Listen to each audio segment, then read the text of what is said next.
দাম্পত্য জীবনে বন্ধু আপনাকে সুখ প্রতিষ্ঠিত করতে হবে। তাহলে আপনার ছেলে সেই সুখ দেখে সুখী হওয়ার স্বপ্ন দেখবে। তাহলে বন্ধু প্রত্যেকটা দাম্পত্য জীবন যদি সুন্দর হয়ে যায়, তাহলে কোনো পাড়ার মধ্যে কোনো গ্রামের মধ্যে শৃঙ্খলতা থাকবে না। কথা কন না কেন? এখন আপনি যদি ইসলামী হুকুম, ইসলামী আইন মেনে যদি চলতে চান, নবীর আদর্শকে যদি ধারণ করে বাস্তবায়ন করতে চান, ছোট্ট ছোট্ট করে বলছি বঞ্চু কয়েকটা এক্সাম্পল দিব। স্বামীর প্রতি স্ত্রীর হক আছে, স্ত্রীর প্রতি স্বামীর হক আছে, ঠিক কিনা বলেন? এখন আমি বলি বন্ধু, নবীজির এক গোলাম আব্দুল্লাহ সে বিয়ে করলো। 3 দিন হয়ে গেল, মতান্তরে 4 দিন হয়ে গেল, সে তার বিবির কাছে বন্ধু এখনো পর্যন্ত যায় নাই। খেয়াল করেন, 3 দিন মতান্তরে হাদিস শরীফের মধ্যে এসেছে। 3 দিন মতান্তরে 4 দিন পরে ওই আব্দুল্লাহ বাবা আসলেন বউয়ের কাছে জিজ্ঞেস করতে, বউ আমার ছেলে তোমার সাথে কেমন আচরণ করেছে? এবার ওই বউ ডেকে ডেকে বলে, বাবা গো বাবা, আজকে 3 দিন হলো, মতান্তরে 4 দিন হলো আমার বিয়ে হয়েছে, আমি এখনো পর্যন্ত আপনার ছেলের মুখটা দেখি নাই। এবার কি করলেন? এই কথা শোনার পরে এবার আব্দুল্লাহর পিতা চলে গেলেন আপনার আমার প্রাণের নবীর কাছে। নবীজির কাছে গিয়ে যখন বিস্তারিত খবর খুলে বলল, এবার নবীজি আব্দুল্লাহকে জরুরিভাবে বন্ধু তলব করলেন, ডাকলেন। এবার আব্দুল্লাহ যখন আপনার আমার প্রাণের নবীর কাছে চলে গেল, এবার আব্দুল্লাহ বললেন, আব্দুল্লাহ তুমি শুধু নামাজ পড়লে চলবে না, তুমি শুধু নামাজ পড়লে গোলামি করলে চলবে না, তোমার অর্ধাঙ্গিনীর হকটাও যথাযথভাবে বুঝাই দিতে হবে। মসজিদে বসে থাকলে হবে না, রিয়াজত করলে হবে না, সাধনা করলে হবে না। ইসলামী জীবন ব্যবস্থা যদি তুমি গঠন করতে চাও, নামাজের সময় তুমি নামাজ পড়ো, দানের সময় তুমি দান করো, বিবিকে তোমার ফিজিক্যাল আদর্শ হক দিতে হবে। জলদি চলে যা আব্দুল্লাহ তোর বাপ বিবির কাছে, জোরে জোরে কন্যা সুবহানাল্লাহ। এটার নাম হলো ইসলামী জীবন ব্যবস্থার একটা অংশ বন্ধু, ঠিক কিনা বলেন? ওয়াজটা ভালো লাগেনি? ভালো লাগে? এবার আসেন বন্ধু, বর্তমানে বাংলাদেশের স্বামী স্ত্রীর সম্পর্ক ইঁদুর বিড়ালের সম্পর্কের মতো। ওমা ভুল কইছি? ইঁদুর বিড়াল দেখলে ভয় পায় না? ওমাকেও খামচিতে ধরে খাইয়ে ফেলাইবো। বর্তমানে বাংলাদেশের ম্যাক্সিমাম স্বামী স্ত্রীর সম্পর্ক ইঁদুর বিড়ালের মতো। কারণ স্টার জলসা জি বাংলা দেখে দেখে চরিত্রকে একবারে নষ্ট করে দিয়েছে। কথা কন না কেন? ওই যে একটু আগে বলেছি বন্ধু, বেঈমানরা আপনার আমার শত্রু। তাদের কাছে গেলে বন্ধু, সামাজিক বন্ধু, নোংরামি ছাড়ার কিছু খুঁজে পাবেন না। কটারে বাজে? মাত্র ওয়াজ চলবো নেই, চলতো আলহামদুলিল্লাহ বলেন আর জোরে। আমি বিরতি দিব না, আমি একটার পর একটা বলতেই থাকবো। আপনাদের যদি খারাপ লাগে যায় একটু চাটা খাইয়েন, কিছু কমো না। চা খাওয়ার নেশা চলে গেছে? আলহামদুলিল্লাহ আলহামদুলিল্লাহ। এই মানসিকতা যার মধ্যে তৈরি হবে, সেই একদিন আল্লাহর প্রিয় হয়ে যাবে। আরেকটা ওয়াজ করে রাখি, মনে যদি না থাকে, সবার শেষে আপনার প্রথম জীবনে কি অপরাধ করেছেন, শেষ জীবনটা যদি আপনি আলোর মধ্য দিয়ে কবরে যেতে পারেন, প্রথম জীবনের গুনার কথা আমার আল্লাহ জিজ্ঞেস করবে না। এটা সবাই মনে রাখবেন, আমি বলে দিলাম আপনাদেরকে। আচ্ছা কানে কানে কইছেন। এবার কি করলেন আপনার আমার প্রাণের নবী? আমার দিকে তাকান বন্ধু, ইঁদুর বিড়ালের মতো স্বামী স্ত্রীর সম্পর্ক একটু জেনে যান। বিবিকে নবীজি বলেছেন, বিবিরে আল্লাহ কোরআনে বলেছে, আশিরুহুন্না বিল মারুফ, তোমরা তোমাদের স্ত্রীদের সাথে সৎভাবে সুন্দরভাবে জীবন যাপন করো। এই আমার দিকে তাকান, বিবিকে বলেছে, বিবি তোমার স্বামী সারাদিন পরিশ্রম করে যখন ঘরে আসবে, তোমার চুলায় যদি দুধের পাতিলটাও বসানো থাকে, তারপরেও স্বামী ডাক দিলে তুমি দেরি করিও না, স্বামীর ডাকের সঙ্গে সঙ্গে চলে যাও। আপনারা মনে করতে পারেন বলে, হুজুর দুধের পাতিলের কথাটা কেন আসলো? কারণ আমরা যত খাবার খাই সব কোন রান্নার মধ্যে এত রিস্ক নাই, দুধ রান্নার মধ্যে এতটা রিস্ক। আপনারা জানেন কিনা জানি না। এই জন্য নবীজি হাদিস শরীফের মধ্যে এসেছে, আপনারা বললে আপনারা কি মনে করেন জানি না, আমি কিন্তু আমার মায়ের সাথে এমন কোনো কাজ নাই আমি করি নাই। মা যখন হাড়ি পাতিল মাজতো, মার কষ্ট হতো, আমি মাইজা দিতাম। মা যখন গোসল করতো, মাকে বলতাম কাপড়গুলো রেখে আসেন, আমি কেচে দিব। আমি এমন ছেলে রে। ও বন্ধু, আমি এই জন্য বলছি, মায়ের সাথে দুধ রান্না করছি, চাইেন সবকিছু কি চুলায় একটু আটকায় রাখা যায় লাড়া টাড়া দিয়া, কিন্তু দুধের যখন জোয়ার আসে রে, এটার চুলার পাতিলের মধ্যে আটকায় রাখা যায় না।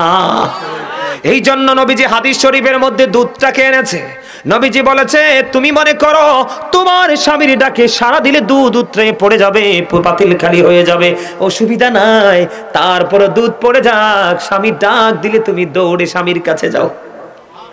সুবহানাল্লাহ বলেন না? কারণ হলো the wife's paradise under the feet of the husband, স্বামীর পায়ের নিচে স্ত্রীর জান্নাত। এবার বিবিকে যেমনি বলেছে বন্ধু, স্বামীকেও বলেছে আল্লাহর হাবিব তুমি যখন বাইরে এক কাপ চা খাও বিবির জন্য চায়ের ব্যবস্থা করে ঘরে যাও, তুমি যখন একটা মিষ্টি খাও বিবির জন্য মিষ্টির ব্যবস্থা করে ঘরে যাও।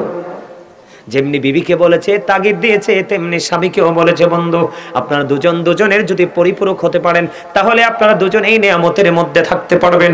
আর যদি আপনারা একজন আরেকজনকে অধিকার দিতে না জানেন উভয় বন্ধু জাহান্নামে যাবেন। তার এক্সাম্পল আমি বলি, যেমন ধরেন সারাদিন স্বামীটা পরিশ্রম করলো, এক্সাম্পল স্বরূপ বলছি, সারাদিন স্বামীটা পরিশ্রম করলো, গভীর রজনীতে বন্ধু বিছানায় চলে গেল, বিবিকে আদর করে স্বামী তার কাছে ডাকলো, কিন্তু দুষ্ট বিবি মুখটাকে অন্যদিকে ঘুরাইয়া স্বামীর ডাকে সাড়া দিল না, স্বামীর কাছে আসলো না, স্বামী কষ্ট পেল। আমার নবীজি বলেছেন ওই সময় থেকে সকাল পর্যন্ত ওই নারীটার উপর লানতের ফেরেশতা লানত দিতে থাকে। জোরে জোরে কন্যা নাউজুবিল্লাহ, আর জোরে বলেন না নাউজুবিল্লাহ। বিষয়টা খেয়াল করছেন নি? এটা হলো বিবির জন্য পানিশমেন্ট। আর স্বামীর ক্ষেত্রে যদি আমি বলি, বর্তমানে আমাদের দেশে অনেক স্বামী আছে বিবিকে মোহরানা দেয় না, আছে না নাই? ইসলামী জীবন ব্যবস্থা কেমন করে করবেন না জানা থাকলে নবীজি বলেছেন তোমার সক্ষমতা আছে, তোমার এবিলিটি আছে, কিন্তু তুমি তোমার বিবিকে মোহরানা দিলা না। নবীজি বলেছে না দিয়ে যদি কোনো কারণে তোমার মরণ হয় রে, আবার নবীজি বলে দিয়েছে তোমার হাসর হবে ওই জিনাকারীদের সাথে। জোরে জোরে কন্যা নাউজুবিল্লাহ। এটা হাদিস শরীফ।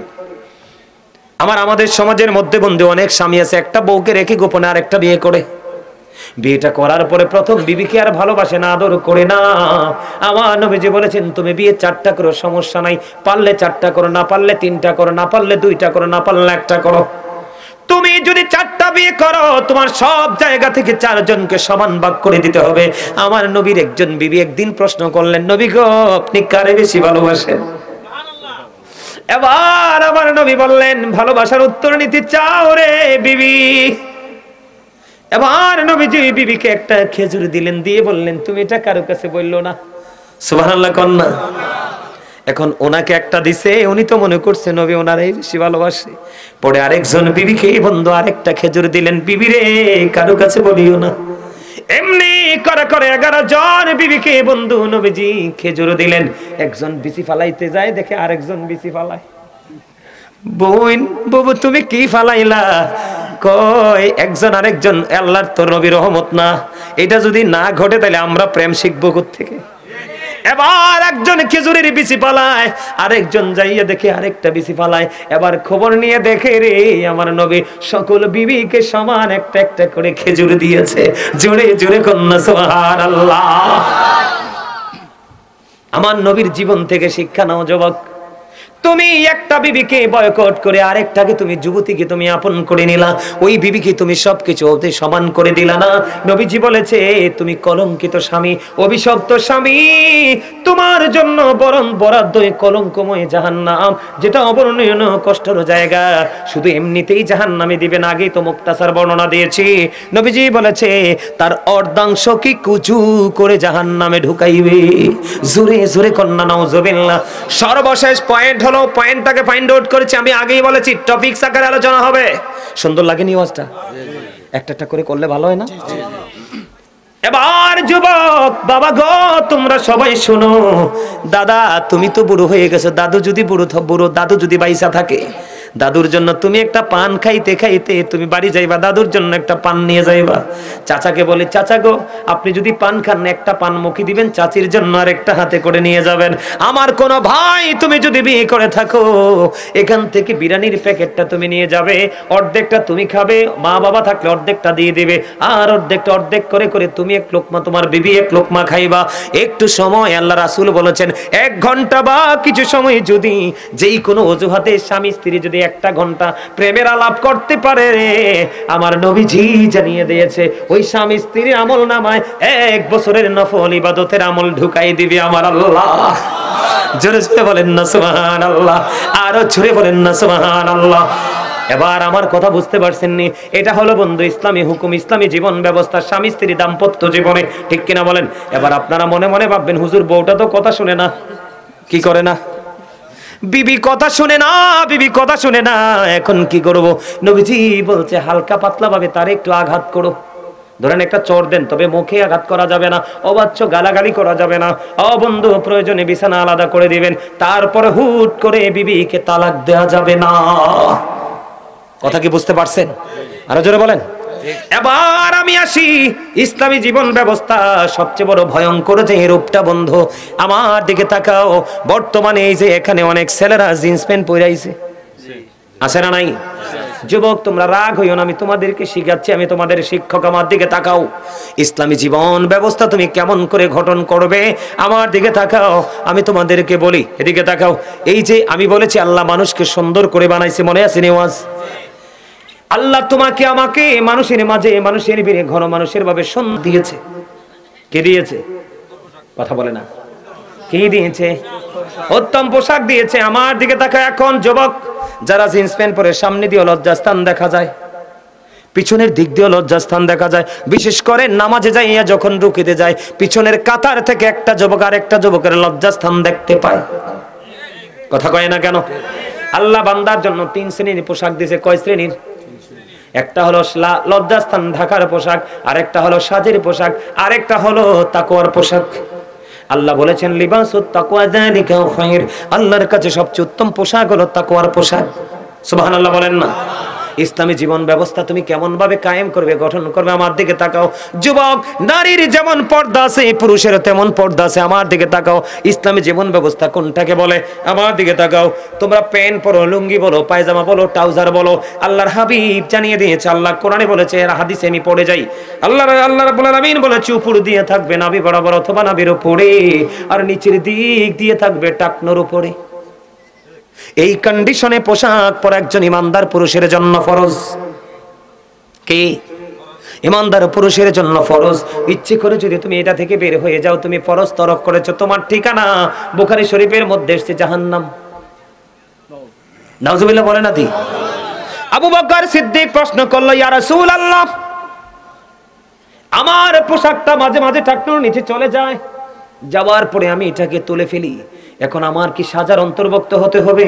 নবীজি বলেছেন না না, মনে হওয়ার পরে যে ব্যক্তি টাকনোর উপরে পোশাক তুলে ফেলবে তার জন্য কোনো সাজা নাই। বলে হুজুর এখানে আসলেন কেন? নারীদের পাতলা পোশাক পরা এটা বন্ধু উলঙ্গ নারীর সমান।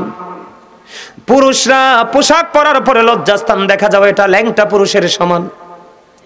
পোশাক তো লজ্জাস্থান ঢাকার জন্য, আপনি পোশাক পরার পরেও লজ্জাস্থান ঢাকতে পারলেন না, আপনি উলঙ্গ পুরুষ। কোরআন হাদিসের মধ্যে আপনি নাই। আমার দিকে তাকান। 3 শ্রেণীর মানুষের সাথে আল্লাহ কথা বলবে না, দয়া করবে না, রহমত দিবে না। এর মধ্যে একটা হলো বন্ধু যিনি অহংকার করে করে টাকনো নিচে ঝুলাই ঝুলাই পোশাক পরে। 2 নাম্বার হলো আল্লাহর হাবিব বলেছে উপকার করে মানুষকে খোঁটা দেয়। 3 নাম্বার হলো মিথ্যা কথার মাধ্যমে কাস্টমার থেকে ব্যবসার মাধ্যমে টাকা হাতিয়ে নেয়। নাউজুবিল্লাহ বলেন না? এবার বলে হুজুর আমি পড়েই ফেলবো, এটার উপকারিতা কি? আল্লাহর নবী মসজিদে অবস্থান করতেছে, নবীজি চাইয়া দেখলেন এক ব্যক্তি এসে নামাজের নিয়ত করে ফেলছে। নবীজি ডাক দিয়ে বললেন তুমি ওযু করে আসো, অথচ নিয়ত বেঁধে ফেলছে। নিয়ত ভেঙে ওযু করতে গেলেন, ওযু বানিয়ে আসলেন, আবার বন্ধ নিয়ত বাঁধলেন। নবীজি বললেন তুমি ওযু করে আসো, আবার নিয়ত ভেঙে তিনি ওযু করতে গেলেন, আবার ওযু করে এসে তিনি নামাজের নিয়ত বাঁধলেন। নবীজি তৃতীয়বার বললেন ওযু করে আসো।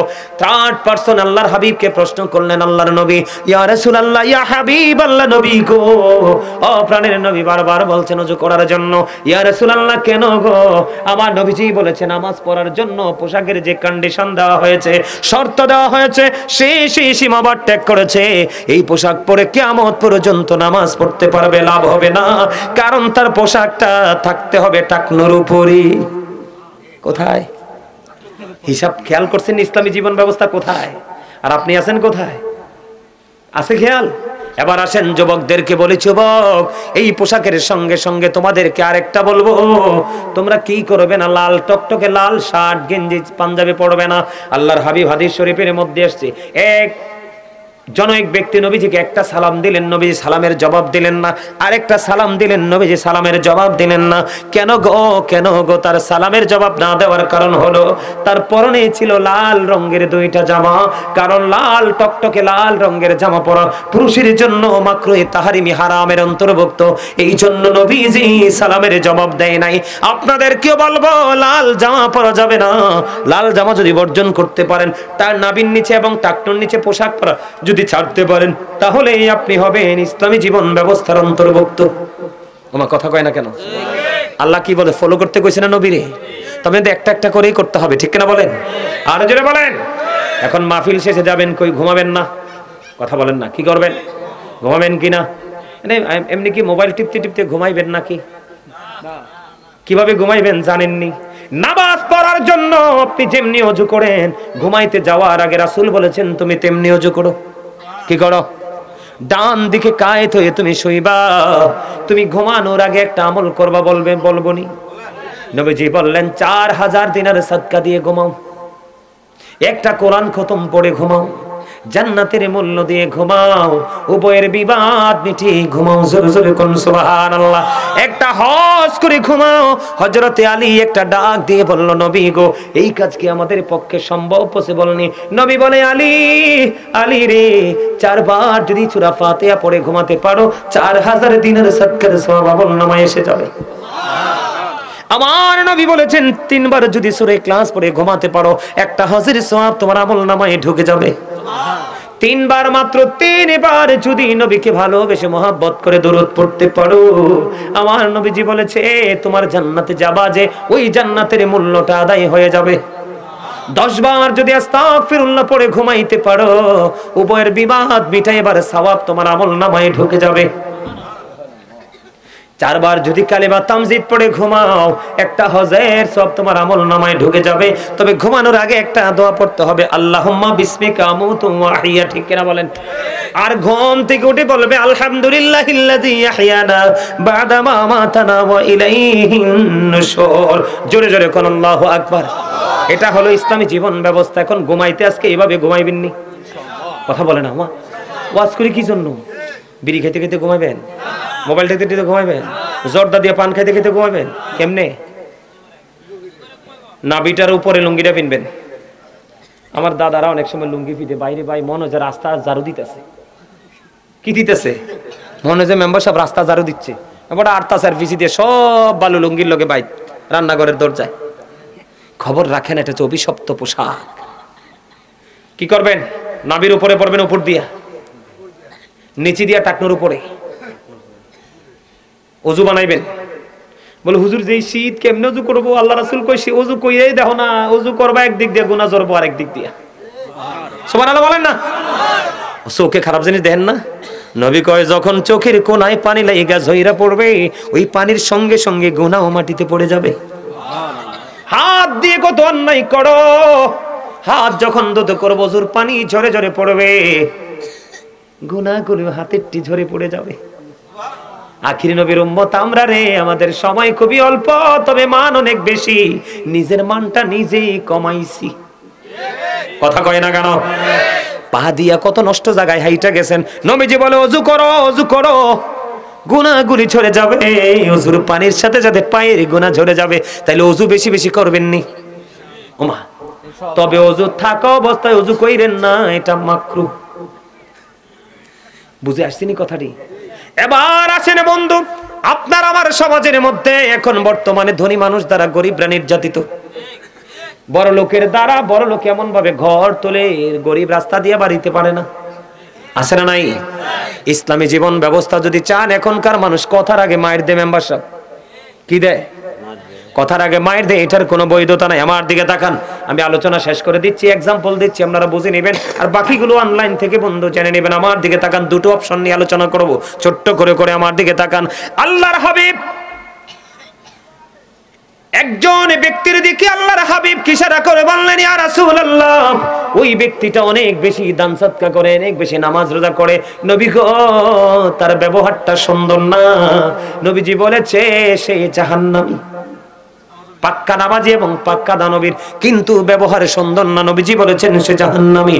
এবার আরেক মহিলার দিকে ইঙ্গিত করে বললেন, হাদিস শরীফের মধ্যে, ইয়া রাসূলুল্লাহ, ওই মহিলা এত দানও করতে পারে না, ওই মহিলা এত ইবাদতও করতে পারে না, কিন্তু তার ব্যবহার এত সুন্দর গো, তার ব্যবহার শুনলে মানুষের কলিজা ঠান্ডা হয়ে যায়।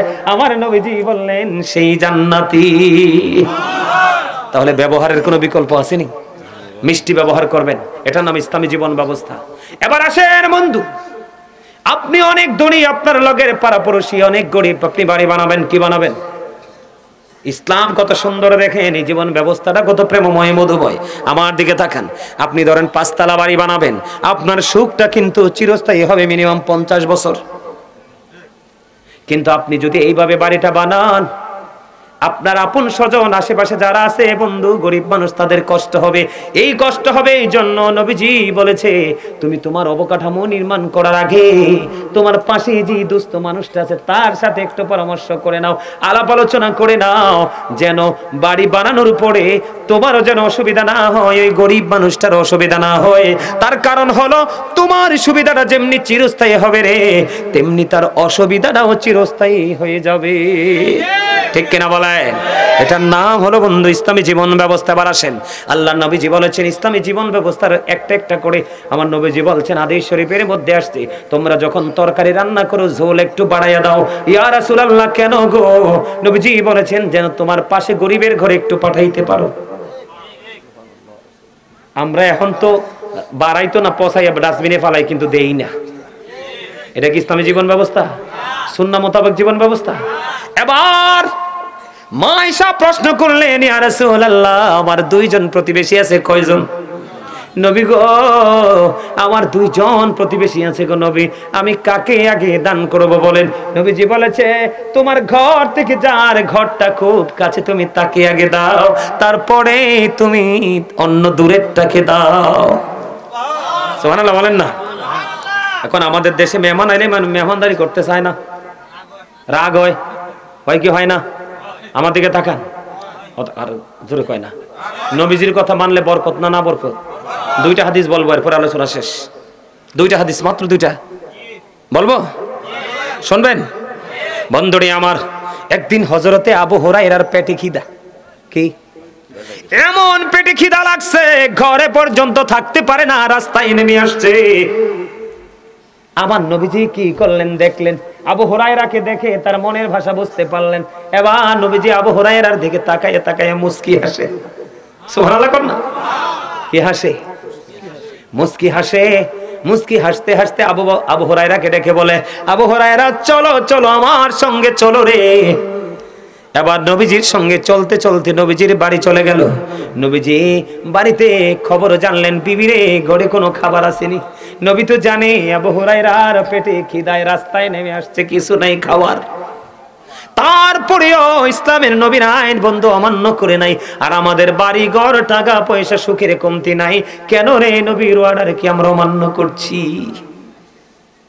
এবার কি করলেন, নবীজির কাছে খবর আসলো, নবী গো, আমাদের ঘরে একটা পেয়ালা দুধ আছে। কয় পেয়ালা?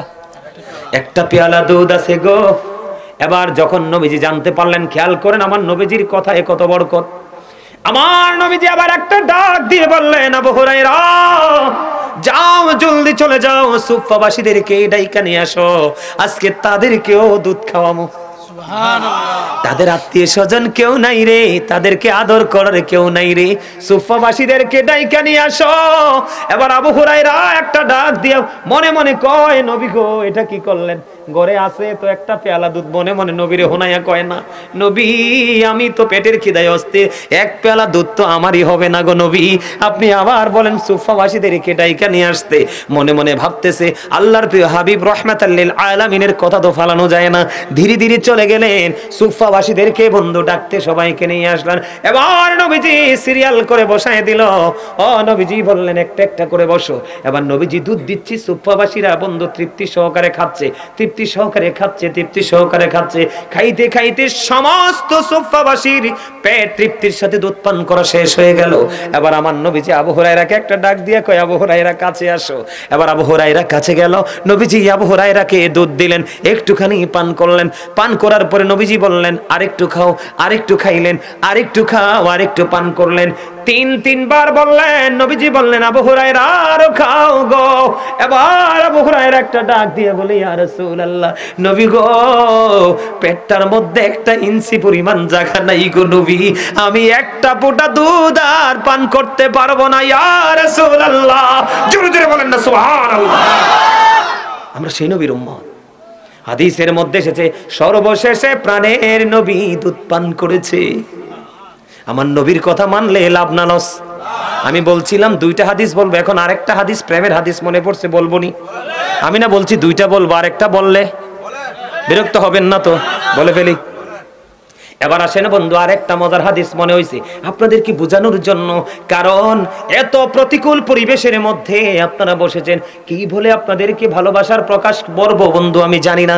আমি ধন্যবাদ দিব না, হৃদয় ভরা দোয়া এবং ভালোবাসা আপনাদের জন্য রেখে যাব। অসংখ্য আগাছার মধ্যে আপনারাই হলেন মূল বৃক্ষ। কথা বলে না কেন? এক একটা ছেলে, এক একটা মানুষ, এক একটা ফলের গাছ। খন্দকের যুদ্ধের সময় বন্ধু, মজার হাদিস, প্রেমের খবর, অনেক কিছু শিখার আছে নবীর আদর্শ থেকে।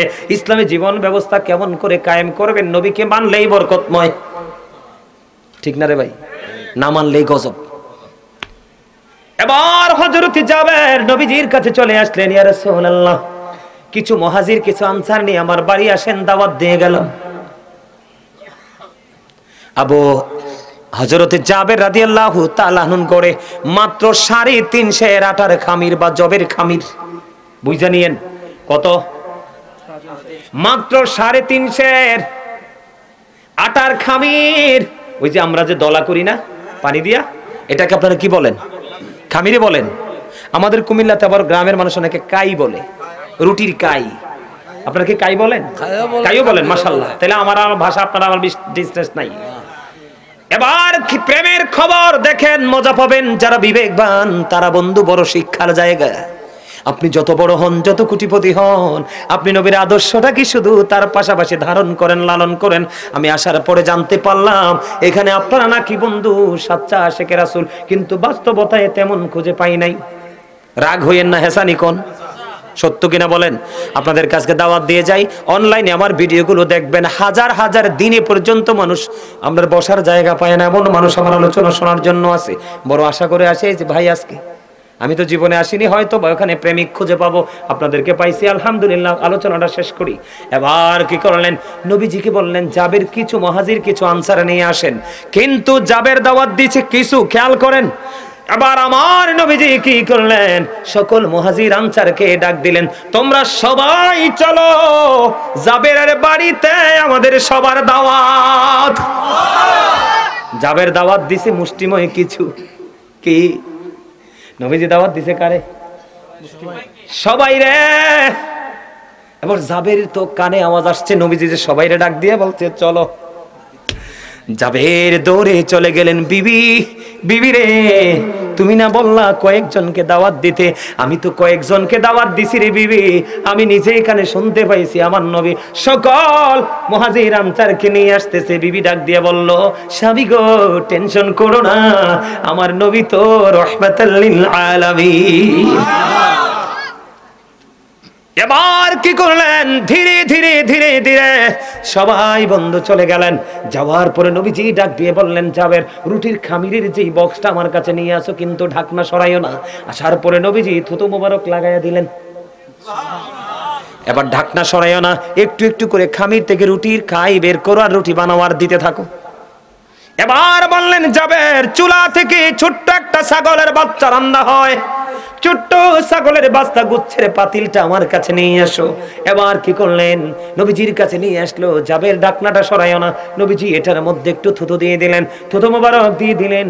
ঢাকনা এক সাইড করে করে তরকারি দিতে থাকো, রুটি দিতে থাকো।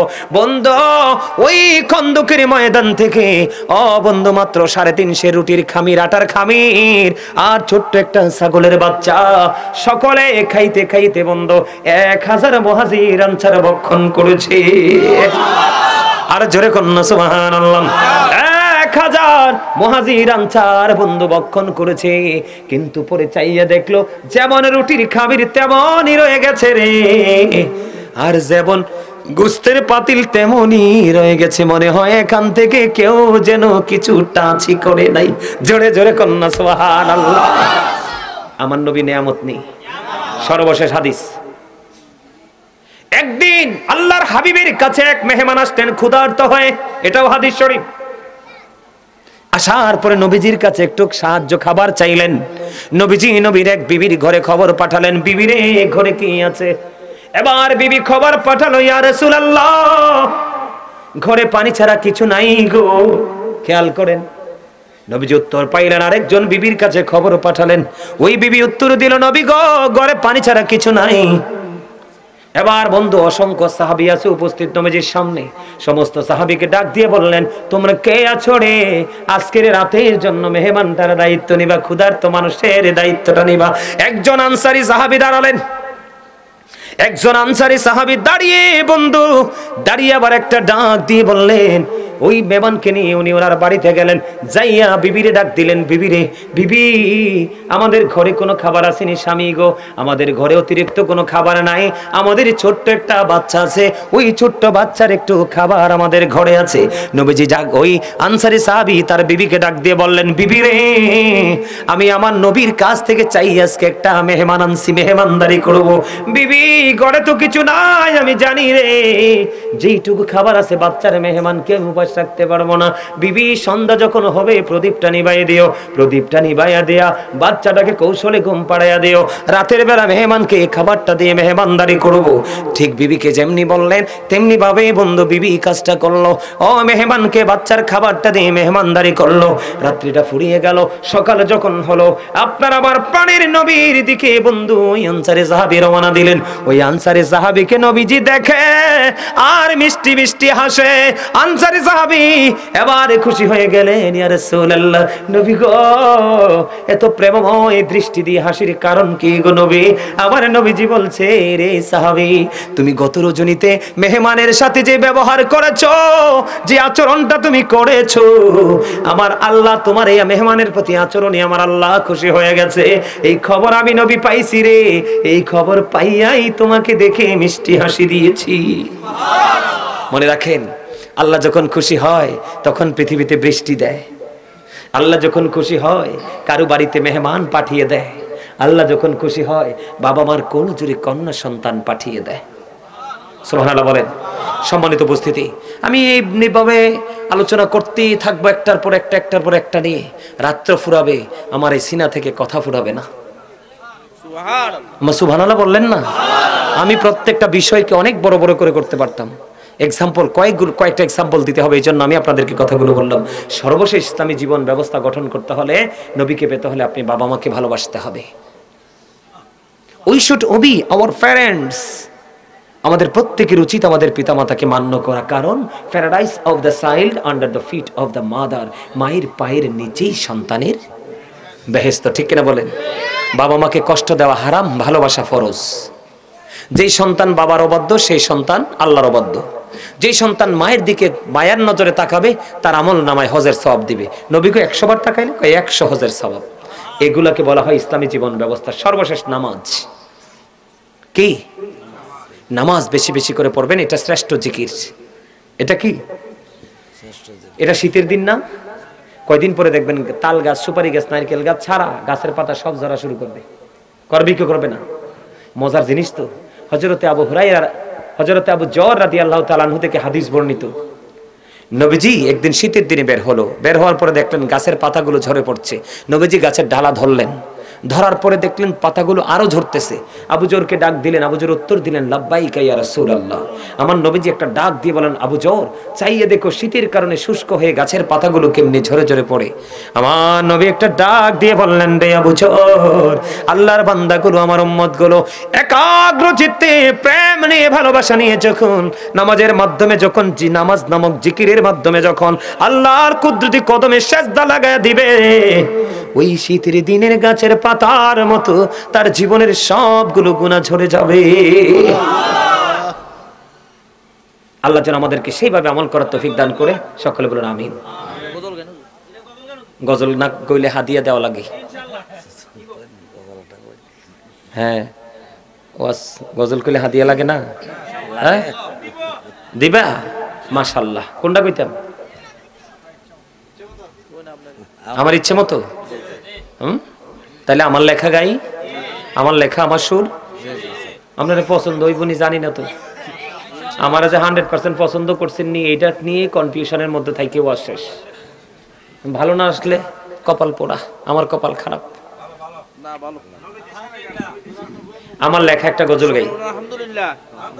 আমার লেখা, এই যে গজলটা লিখতে লিখতে আমি কেঁদেছিলাম, প্রায় রাত্র 2:30 থেকে 3টার সময় সম্ভবত গজলটা লিখছিলাম। শুনবেন? এই তুজি সুন্দর নূর নবীজি, নামটি মধুমাখা, তুমি ছাড়া শূন্য জীবন, আমি যে বড় একা। এই তুজি সুন্দর, বলেন, এই তুজি সুন্দর নূর নবীজি, নামটি মধুমাখা, তুমি ছাড়া শূন্য জীবন, আমি যে বড় একা। প্রেমিক ছিলেন হাবশীর বেলাল, চেহারা তার কালো, হৃদয় জোড়ে ছিল গো রাসূল, তোমার প্রেমের আলো। বলেন, প্রেমিক ছিলেন হাবশীর বেলাল, চেহারা তার কালো, হৃদয় জোড়ে ছিল গো রাসূল, তোমার প্রেমের আলো। নবীর প্রেমের ইতিহাসে, বলেন, নবীর প্রেমের ইতিহাসে এই নামটি আছে লেখা। এই তুজি সুন্দর নূর নবীজি, নামটি মধুমাখা। মারহাবা বলেন না? আরো জোরে। একটু একটু শোনাইলাম, ভালো যদি লাগে এটা অনলাইনে পুরোটা গাওয়া আছে, ওখান থেকে শিখবেন, আশা করি ভালো লাগবে। আপনারা যাই গাইবো, এটা আমার লেখা, আমার সুর। গাইবেন আপনারা? আওয়াজ দিয়ে গাইবেন আমার সাথে, আওয়াজ দিয়ে। কি দিয়ে? আরো জোরে বলেন, কি দিয়ে? আরো জোরে। ওগো নবীজি, কেমন করে বলো তোমায় দেখি, ওগো নবীজি, কেমন করে বলো তোমায় দেখি। আছো তুমি ওই মদিনায়, আছো তুমি ওই মদিনায়, সঙ্গে নিয়ে দুই প্রেমিক সাথী। আবু বকর ওমর আছে না নবীর সাথে? আছে না? জানেন আপনারা? আছো তুমি ওই মদিনায়, আছো তুমি ওই মদিনায়, সঙ্গে নিয়ে দুই প্রেমিক সাথী। কেমন করে বলো তোমায় দেখি, দেখার আশা আমার মনে পুষে রেখেছি আপন করে। বলেন, দেখার আশা পুষে রেখেছি আপন করে। পাই যদি গো নবী তোমার দিদার, শীতল হবে মোর দুটি আঁখি। কেমন করে বলো তোমায় দেখি। মারহাবা। আপনারা আমার গজলগুলো নির্জনে একা, কোনো টেনশন থাকবে না, তখন শুনবেন, তখন বুঝতে পারবেন। ঠিক আছে,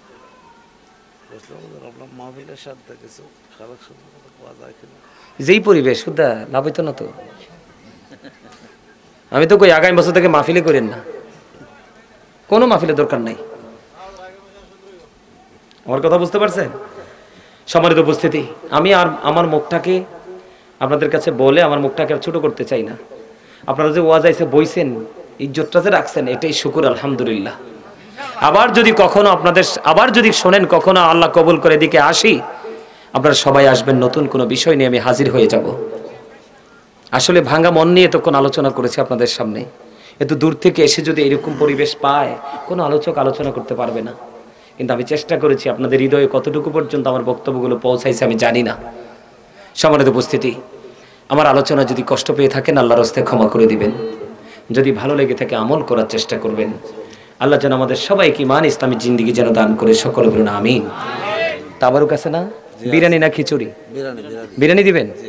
সম্মানিত উপস্থিতি, আপনারা সকলে আমরা যখন দাঁড়িয়ে কিয়াম করব, নবীজিকে সালাম দিব, তখন আপনারা সকলে নিজ নিজ দায়িত্বে কাতারবদ্ধ হয়ে যাবেন। তারপরে বসবেন, বসার পরে নেক্সট কি করতে হবে সেটা আমি বলে দিব। কি বলে দিব? আমি বলে দিব। তারপর আমরা সবাই একসাথে দোয়া করে আমরা আমাদের গন্তব্যে ফিরে যাব। রাজি আছেন তো? রুবেল, তাবারুকগুলো সবগুলো নিয়ে আসো। আমার কথা বুঝতে পারছেন? আমার মনে কিন্তু একটু দুঃখ, আমি জিকির করতে পারি না। এখন একটু জিকির করবো। আপনারা কি আমার সাথে জিকির করবেন? সবাই করবেন? কারণ জিকিরটা কেন করতে হবে? জিকির ইজ দ্য হার্ট মেডিসিন। জিকির হলো হার্টের ওষুধ। জিকির হলো কি? হার্টের ওষুধ। মনে রাখবা তোমরা, যত বেশি জিকির করবা হার্ট তত স্ট্রং থাকবে। আমার আল্লাহ আল্লাহ আল্লাহ লা ইলাহা ইল্লাল্লাহ, আল্লাহ আল্লাহ আল্লাহ লা ইলাহা ইল্লাল্লাহ। মনটা আমার চাই যে শুধু যেতে মদিনায়, এই রে মনটা আমার চাই যে শুধু যেতে মদিনায়। অবুঝ মনের বোঝাই যত সে তো বোঝে না নবীজি। আল্লাহ আল্লাহ আল্লাহ লা ইলাহা ইল্লাল্লাহ, আল্লাহ আল্লাহ আল্লাহ। আওয়াজ দিয়ে মহব্বতে শোনেন, দাঁড়ান, একটু থামেন। আল্লাহ রাসূল বলছে, তোমরা হাদিস শরীফে আছে এমন ভাবে জিকির করো মানুষ দেখলে যেন তোমাদেরকে পাগল কয়। হাদিস শরীফ। আপনারা কোন ভাবে জিকির করেন? আওয়াজ দিয়ে। জিকির যত আওয়াজ হবে কাল তত পরিষ্কার হবে, শয়তান তত দূরে যাবে। না জানি তো বাইতে নৌকা, না জানি সাঁতার, হায়রে দয়া করে পার করিও জাহান্নাম মাজার নবীজি। আল্লাহ আল্লাহ আল্লাহ লা ইলাহা ইল্লাল্লাহ, আল্লাহ আল্লাহ আল্লাহ লা ইলাহা ইল্লাল্লাহ। পিপাসাতে ছটপট করবে উম্মতি গুনাহগার, হায়রে রোজ হাসরে ফেলাইবেন সরবতে কাউসার নবীজি। আল্লাহ আল্লাহ আল্লাহ লা ইলাহা ইল্লাল্লাহ। আপন নূর দিয়া আল্লাহ করিয়া সৃজন, আরশের পরে কুরসির তরে রাখিলেন গোপন নবীজি। আল্লাহ আল্লাহ আল্লাহ লা ইলাহা ইল্লাল্লাহ, আল্লাহ আল্লাহ আল্লাহ লা ইলাহা। ও সশরীরে জিন্দা নবীজি সোনার মদিনায়। ঠিক করে বলেন, আমার নবী জিন্দা না মুর্দা? আরো জোরে। সশরীরে জিন্দা নবীজি সোনার মদিনায়, আসুন সবাই দাঁড়াইয়া সালাম জানাই নবীজি। আল্লাহ আল্লাহ আল্লাহ يا نبي السلام عليك يا رسول السلام عليك يا حبيب السلام عليك صلوات الله يا رسول الله